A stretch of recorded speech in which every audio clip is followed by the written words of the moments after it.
was equipped with. So you'll hear as it comes around, it's got a reasonably good mobility. They were intending for this to sit in position, fire, and then reverse out so it doesn't get knocked out by artillery.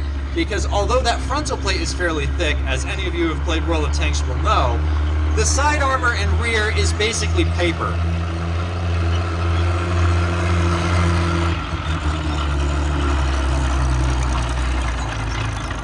So they built about 2,800 of these around the end of the war, and it is one of the most successful of the German tank destroyers.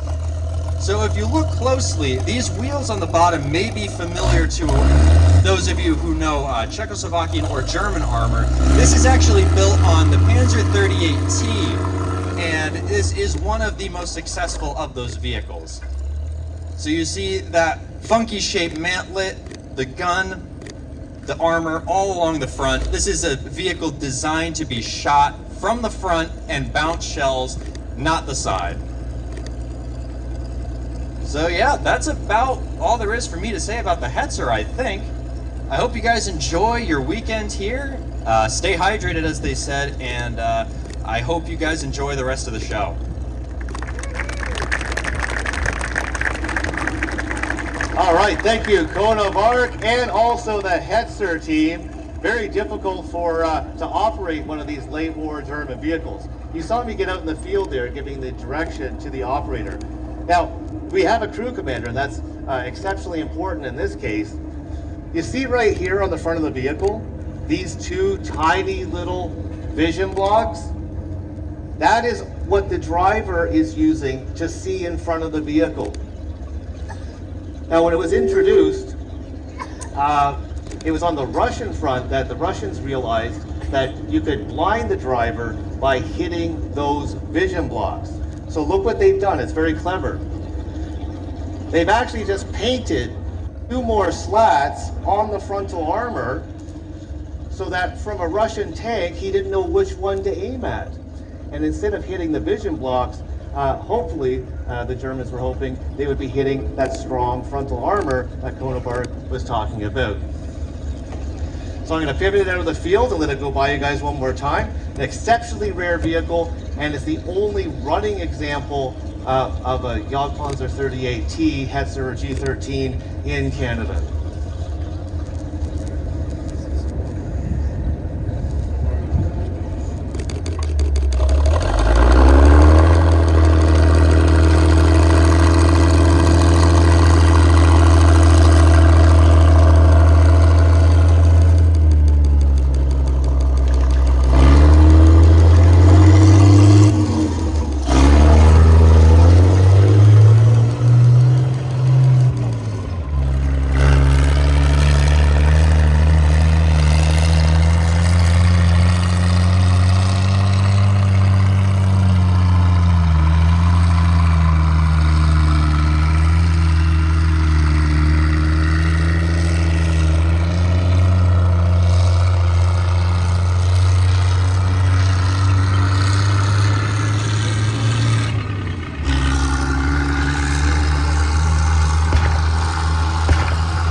Vehicles are actually very close to my heart, and they're Canadian-made vehicles of the Second World War.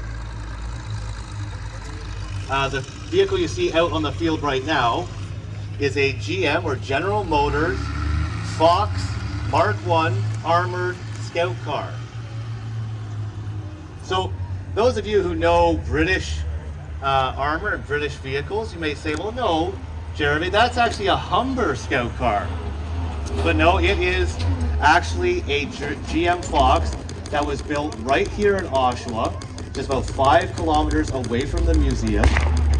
And you know, when Britain went to war and Canada joined the Second World War with the Commonwealth, there was a great need for military vehicles, not only to arm our forces, but to rearm the British forces after Dunkirk and the rest of the Commonwealth. And it was Canada and all the industrial capacity we had here that stepped forward to supply what was needed on the battlefield. So the Fox is an example of taking a British design, the Humber Scout car, but then building it with what was available here in North America with our automotive industries.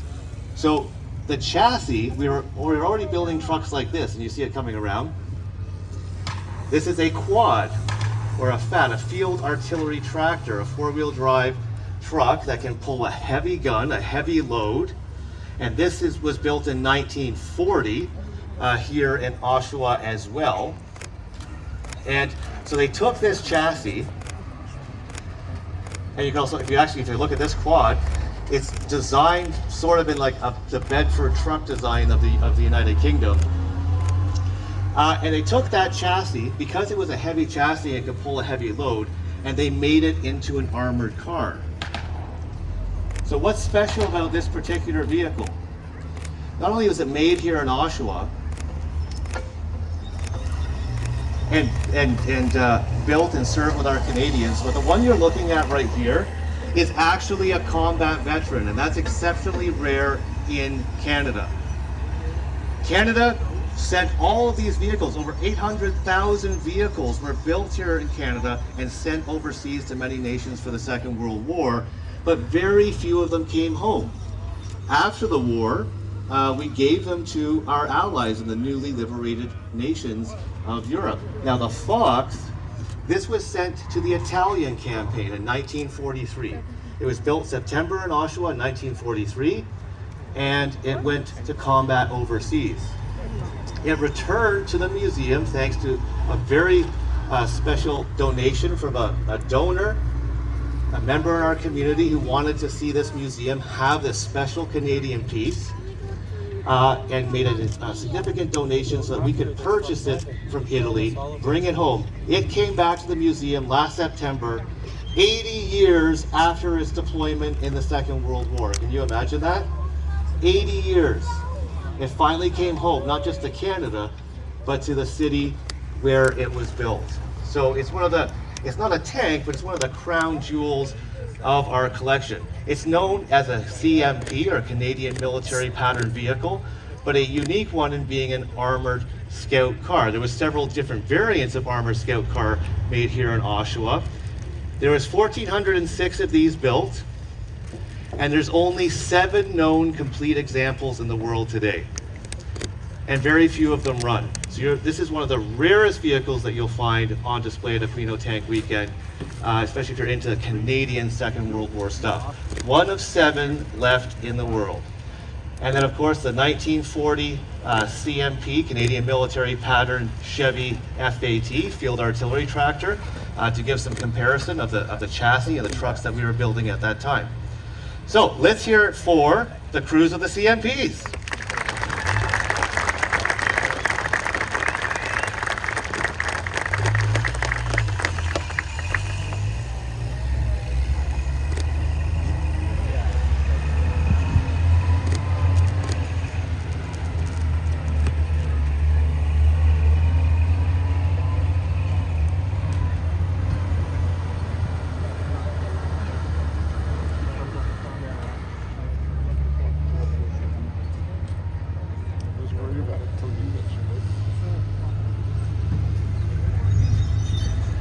So now here's another very famous tank around the world. But to discuss this tank, I'm going to introduce to you the curator of our museum, Sam Richardson. So you often see him here working very hard with the audio and the mics and everything going on. So I'm going to ask Sam Richardson to talk about our Centurion Mark V/2. Sam, you're up.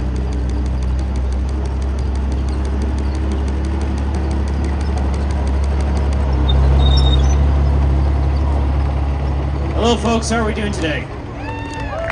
If you can't see me, I'm by the sound tent. I'm kind of tied to the table, I apologize.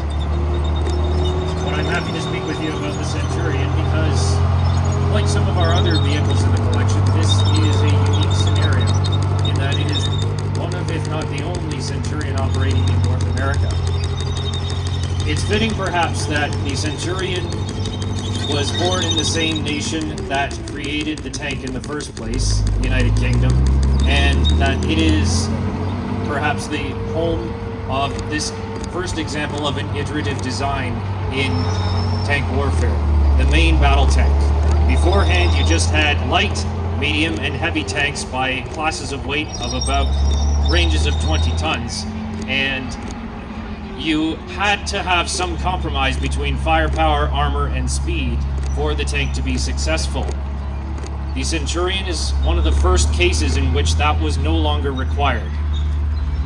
An immensely powerful Rolls-Royce Meteor engine, 650 horsepower, a borrowed design from the Rolls-Royce Merlin that powered the Spitfire and the Lancaster in the Royal Air Force during the Second World War, now allows this 52-ton behemoth with a 20-pounder cannon to travel up to 35 kilometers per hour, which was previously unheard of for tanks of such an immense weight.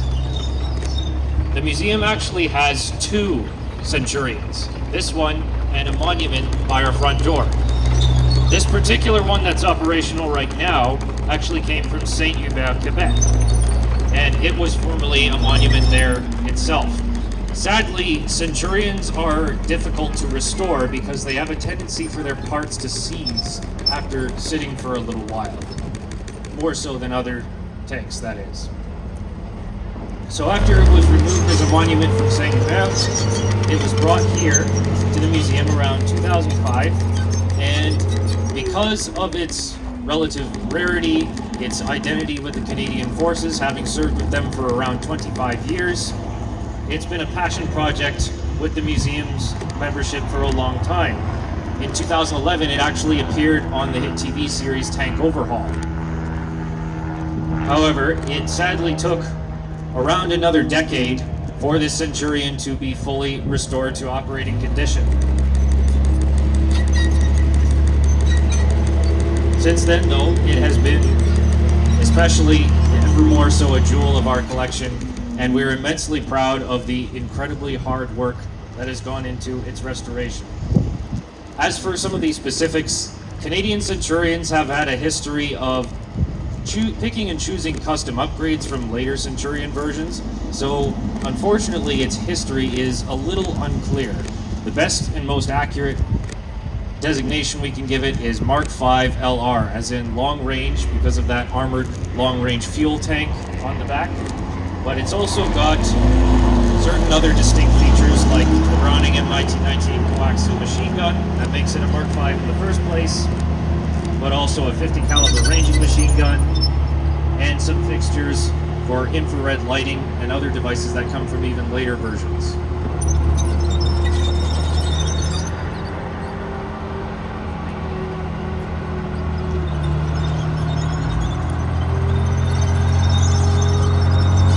Right, thank you very much for listening.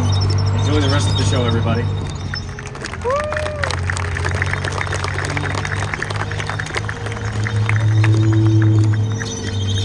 All right, let's hear it for Sam. Thank you so much, Sam.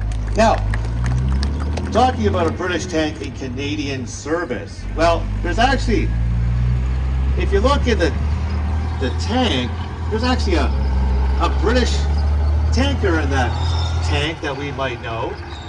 And you'll see him when he comes around one more time. That's Richard Cutland, the Challenger from World of Tanks. He flew all the way out here from the UK to join us at Aquino Tank Weekend. So when he comes around, he probably can't hear us, obviously. Everybody will wave at the Challenger. Richard Cutland is a veteran of the Royal Armoured Corps in the United Kingdom, and he's been making videos and teaching people about armor and tanks for well over a decade. So let's all say hi to Richard as he goes by one last time.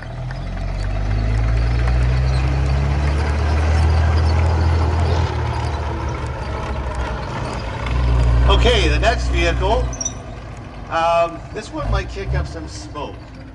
You know, these Soviet vehicles, you'll see this throughout this show, they can kick up a lot of smoke. And if we could bottle it up and sell it in the gift shop, we'd make a fortune. So you're going to smell this in a second. And I'm going to reintroduce the president of our museum, who was in the opening ceremonies, Mr. Alan Duffy. He's going to come out here and tell you the specific history of this T-3485. You're going to see a Second World War Soviet tank that was built in 1945 and all the interesting details of its history. So let's welcome Mr. Al Duffy, president of the museum. Hello, hello, long time no see. I usually hang around with 5 Leopard tanks. This tank coming up here has got to be one of the most iconic tanks in design, and it sure as hell shocked the Germans when they first met it.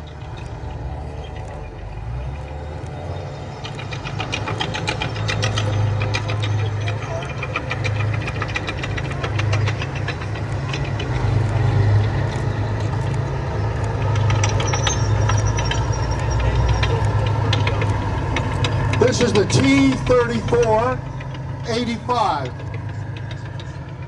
The first T-34 was developed in the 1930s, hence the T-34, and it was actually developed by a Ukrainian engineer called Koshkin, and it was built in the Kharkiv tank factory. That's when there was no Ukrainian and Russia, it was all like the Soviet Union. And this gentleman, Koshkin, he developed this very dynamic tank. Nothing was like it. The sloped armor, other vehicles never had this type of sloped armor. The suspension was different. It was called Christie suspension. And the initial one, because I mentioned this is the T-3485, the first one, just the T-34, it had a 76 millimeter cannon, much smaller gun, and a much smaller turret. And it was a 2-man turret. It was very cramped inside. So they developed this in 1943, produced them in 1944, which was the T-3485 version. It had a larger 85 millimeter cannon on a larger turret. And they went from a crew of 4 to crew of 5.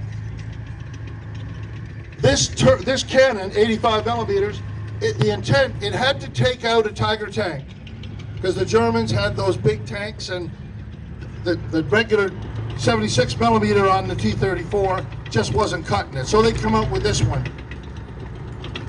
Does anyone know what it says on the side in Russian? Fighting sister? It's actually, well, there's different spins on it, but it's meant to be fighting girlfriend.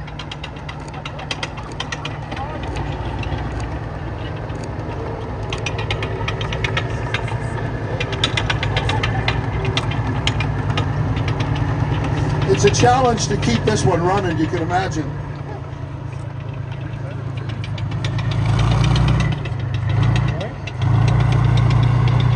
Those of you that may have been here yesterday, do you remember seeing a chieftain, a green chieftain that broke down? And it was over there, we had to pull it over there? Well, I went over to see that green chieftain, it was for sale. And when I was there, I saw this, a T-34 was sitting beside it. So we had to cut a deal for the 2 tanks, not just the one. Yeah, Alan, it's amazing that we're talking about our volunteers and all the work that goes into Aquino Tank Weekend. This tank had its back deck off and was in pieces just 4 days ago, and our volunteers worked very hard to make this tank that's over 80 years old ready for this show.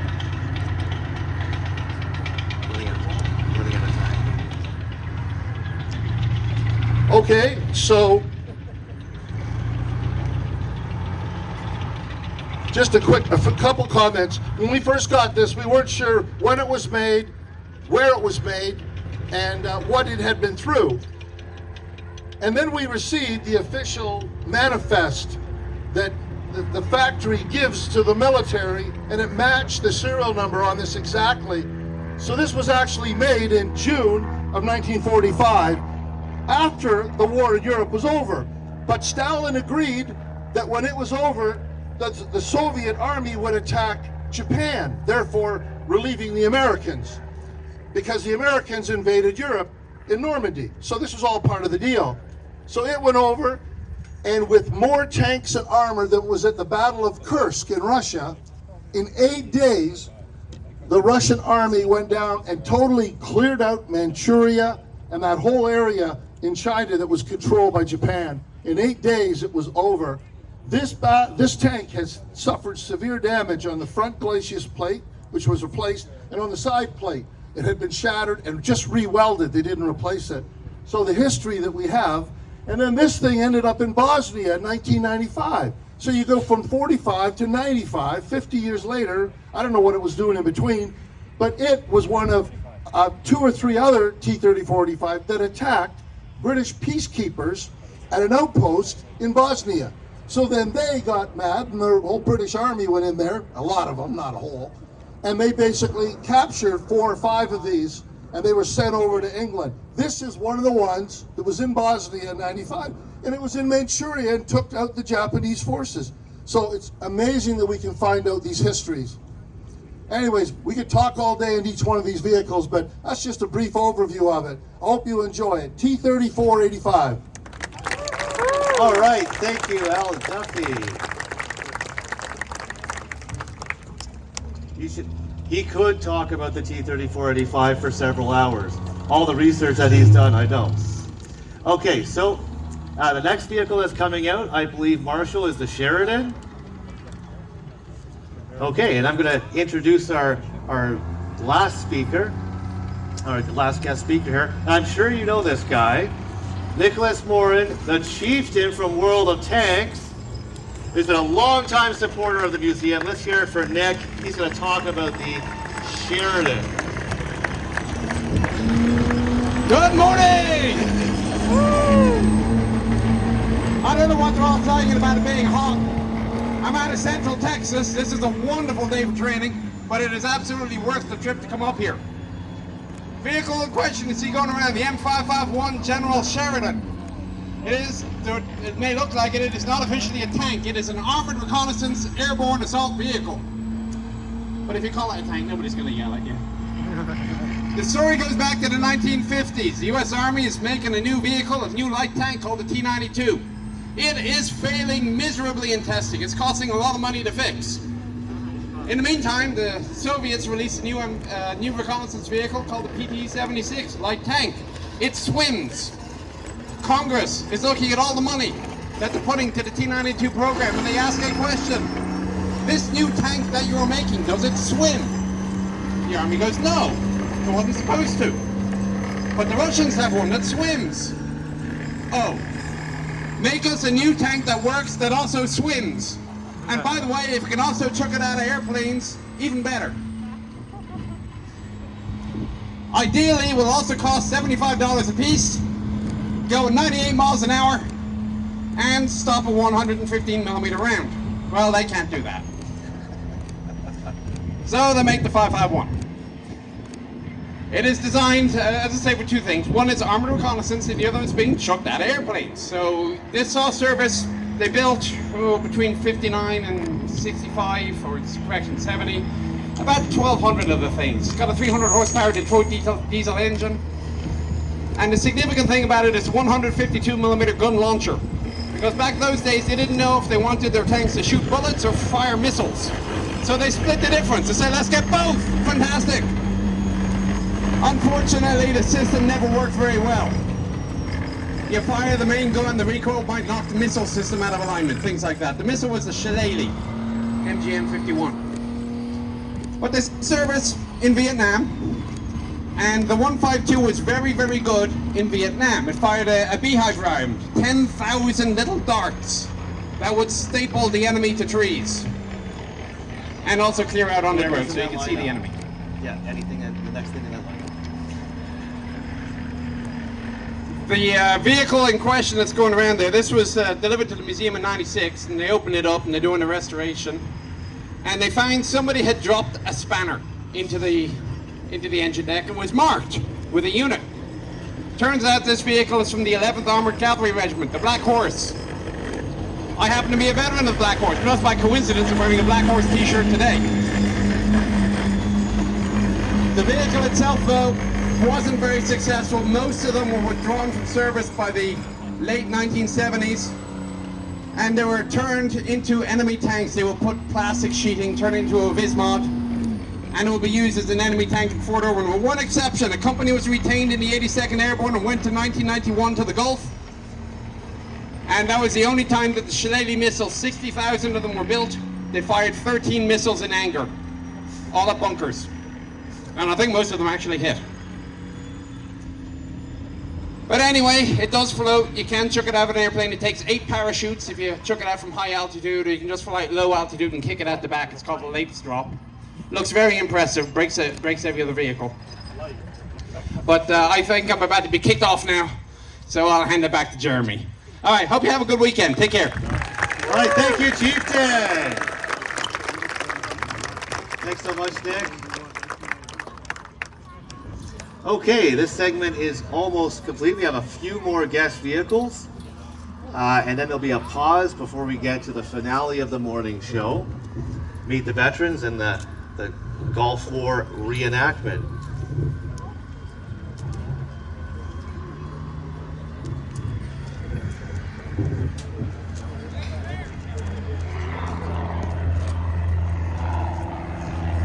So the next vehicle, you can see it coming out of the Gulf War tank harbor.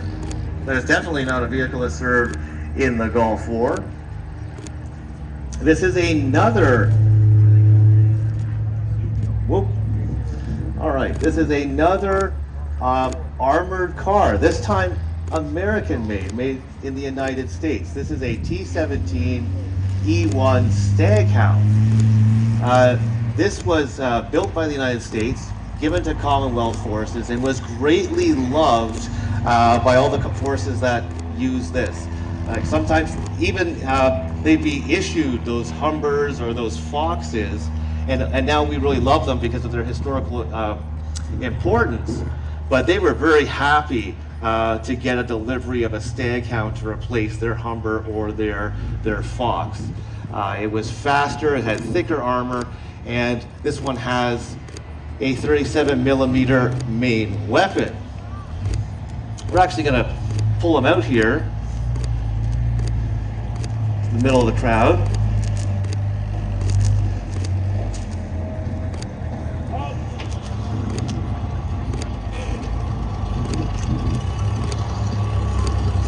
So this vehicle does not belong to our museum. This actually belongs to the Royal Canadian Dragoons. This is an armored unit.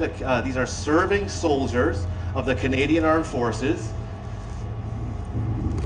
Just gonna get a mic out here. Like a dragoon, like a dragoon, he couldn't walk onto the tank arena. He had to ride in, right? And then dismount. Okay, we'll get you a mic. Hello. All right, sir. So what is your name and what is your rank? I am Trooper Harders with the Royal Canadian Dragoons. Right, and you, how many Dragoons came down to Aquino Tank Week on this? We have about 8 with us today, but there are about 10 total in the historical vehicle troop that we have at the Dragoons. So, serving soldiers, and you have 10 who are in the historical vehicle troop. Yeah. So you maintain historical equipment. Yep. For ceremonial duties? Like, what are some of the ceremonial duties that the historical troop would do? So we have one of our ceremonies, it's the La Fontaine. It's one of the historical battles that the Dragoons participated in. Staghound normally comes out for that, as well as a couple of our historical vehicles. We own 3 historical vehicles, the Staghounds, the Coyote, which is our newest addition, and we have a Ferret as well. However, due to technical difficulties, we did not bring it out this weekend. Right.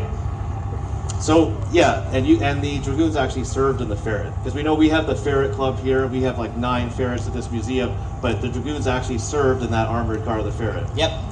So all the historical vehicles that we own in the HBT, the Dragoons have operated. So we operated the Staghound back in World War II, the Coyote as of recently, which has just recently been retired, which is why it's here today, and then the Ferret.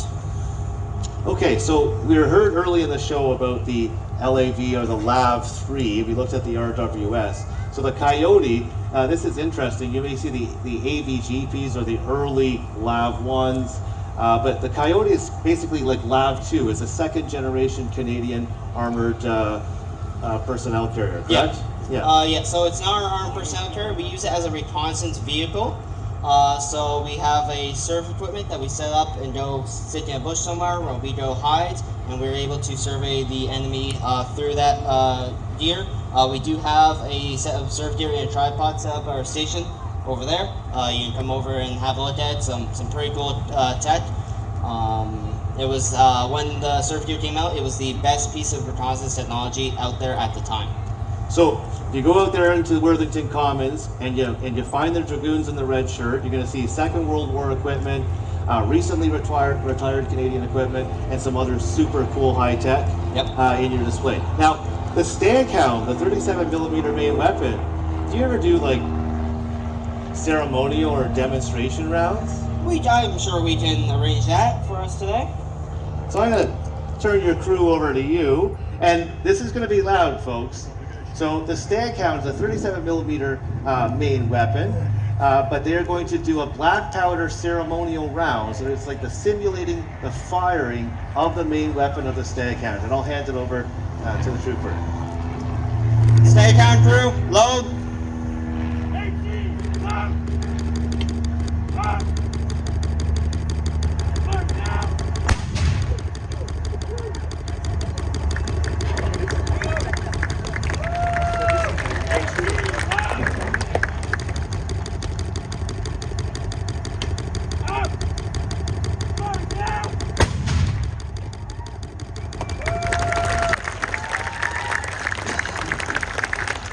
All right, let's hear it for the Royal Canadian Dragoons and their historical vehicle troop serving Canadian Armed Forces soldiers.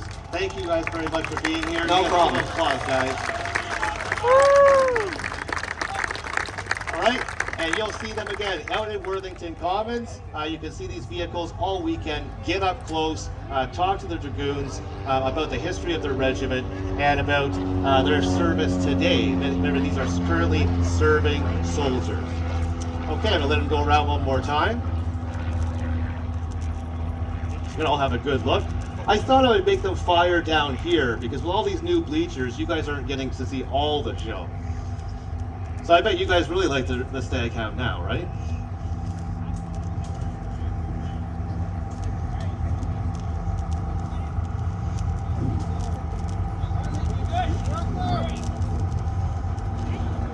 So once again, I just wanted to introduce you to the Dragoons and their equipment. You can see them in the field to get the detailed history of these vehicles, their deployments, and their service.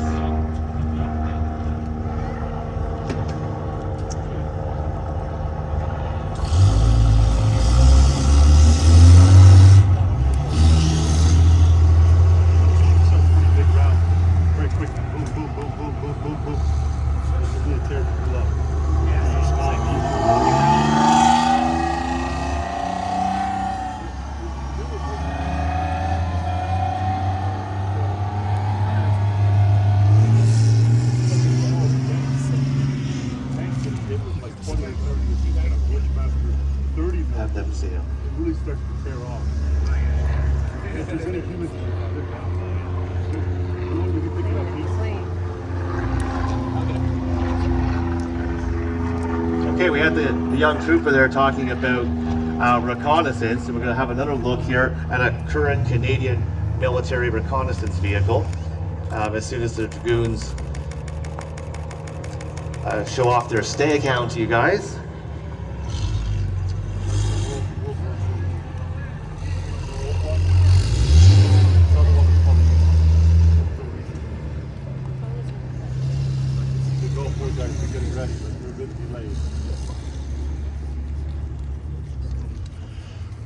And this is actually from our own Ontario Regiment, the Ontario Regiment RCAC, Royal Canadian Armoured Corps. Now the Ontario Regiment is a reserve regiment here in Oshawa, and it's not named after the province of Ontario, it's named for Ontario County. So there's a lot of confusion there, and a lot of feedback occasionally here. All right, let's send out the G-Wagon and the Ontars.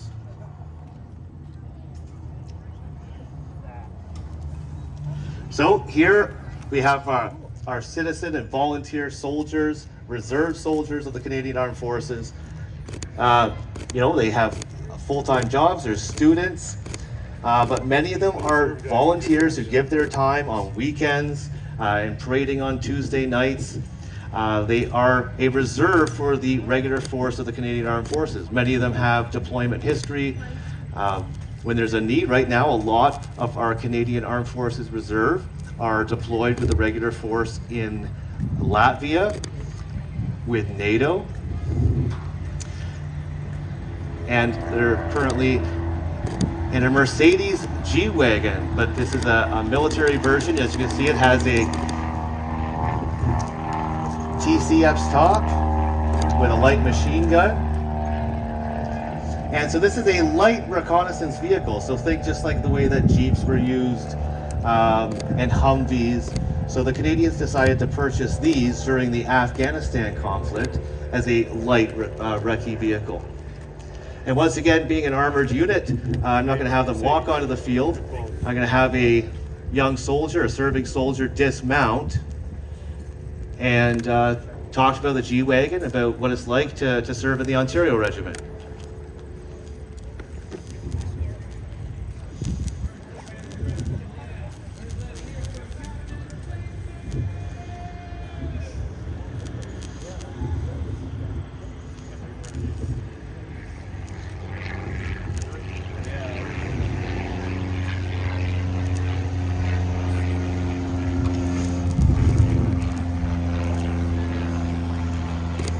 All right, let's welcome the Ontario Regiment, everybody, to the World of Tanks Tank Arena.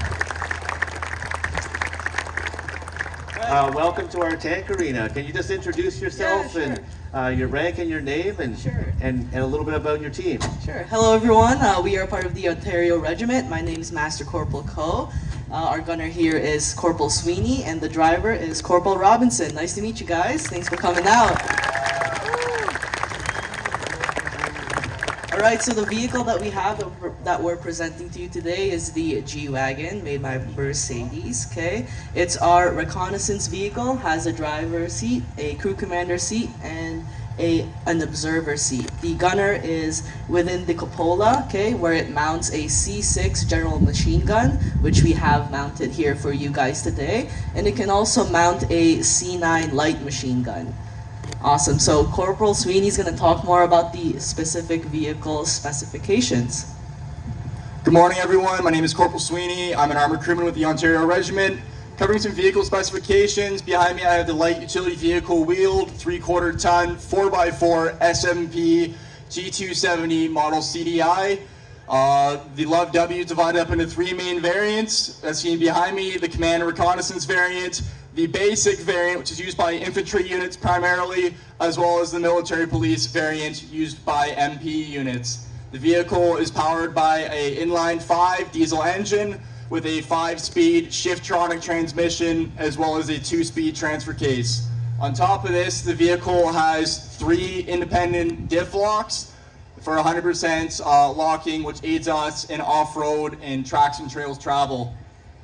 This vehicle was rolled into service in the year 2004, replacing the Bombardier Altis due to lessons learned in both Bosnia as well as Afghanistan that a soft-in vehicle cannot properly survive a mine hit.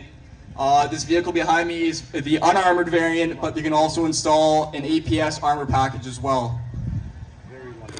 Yep. Thanks for coming out again, guys. That's all from us. Okay, have a good one. Thank you, ONTARS, our local regiment.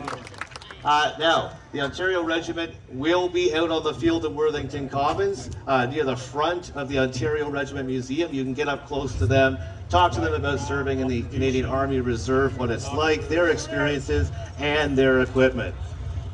Roll out, ONTARS. Okay, we're really near the end of this segment. I believe we have one more vehicle from the Ontario Military Vehicle Association.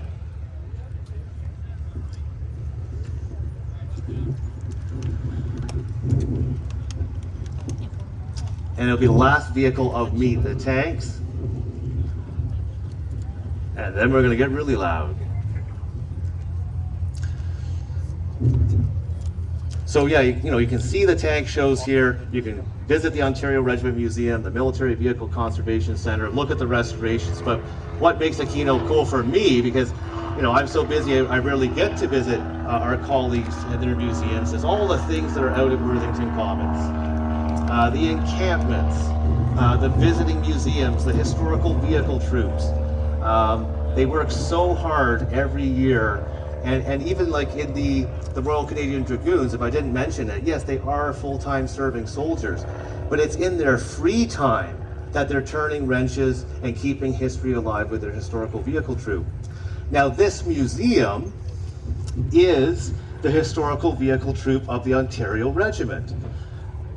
And actually, Corporal Sweeney, the young soldier in the middle there who knew his vehicle specifications like that, believe it or not, in his free time, he's a volunteer here at the museum as well. So we have the final vehicle from the OMVA.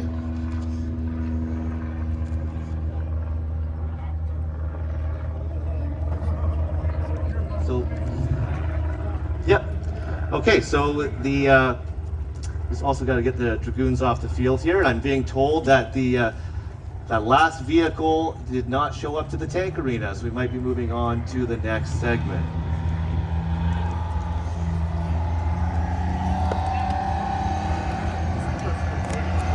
Dragoon's going to give you a bit of a show there with the Coyote.